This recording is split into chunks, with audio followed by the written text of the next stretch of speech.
Ballot number ఎంత? 452 మన అభ్యర్థి ఎవరు? జనసేనాని సార్. మన జనసేనాని ఎవరు? మన అభ్యర్థి. ఇవాళ నేను వచ్చింది ఒక మామకు అల్లుడిని లేదా గురుకు శిష్యుడినా కాదు, ఒక సేనానికి సైనికుడిలా వచ్చారు. ఎంతమంది సేనానికి సైనికులు ఉన్నారు? ఎంతమంది? వినపల్లా మనందరం కలిసి సేనానికి సైనికులు ఉన్నారా? ఈ నెల 13న ఓటింగ్ బ్యాలెట్లు బద్దలైపోవాలా? కాదు రాలిపోవాలా? మన శక్తి అది. మీరు చేయాల్సిన ఒకటే, మీ ఇల్లు గడప దాటి వచ్చి ఓటు వెయ్యండి. అదే మీ బలం, అదే మీ ఆయుధం.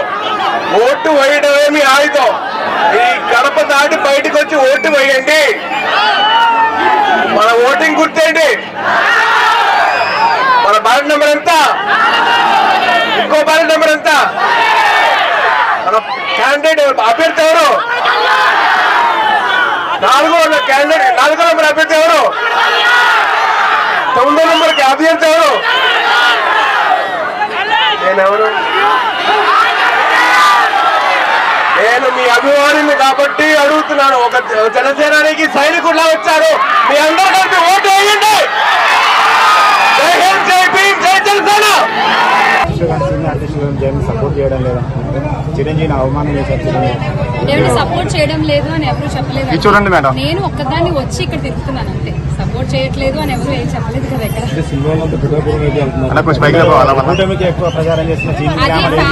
అది ఫ్యామిలీ అండి. అది మనం సినిమా వాళ్ళగా చూడకూడదు. అది ఫ్యామిలీ కదా, అది కుటుంబం కాబట్టి అది అటు వెళ్తున్నారు. చెయ్యము అని కూడా ఎవరు ఎక్కడ చెప్పలేదు. సో నేను ఇక్కడ తిరుగుతున్నాను.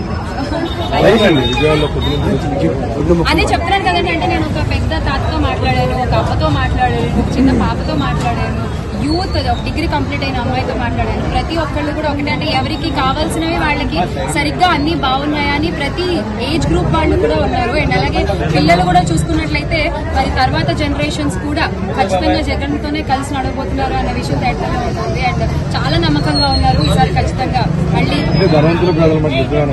ఏంటంటే మంచి ప్రభుత్వం, సంక్షేమ ప్రభుత్వం రావాలనుకునేటువంటి ప్రజలకి మిగతా వాళ్ళకి మధ్య జరిగేటువంటి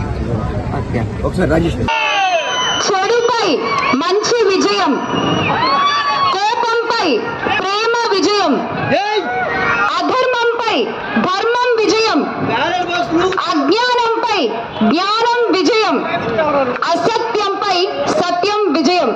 ఆ విజయం ఎలా ఉంటుందో ఈ రోజు చూపించిన తుళ్ళూరుకి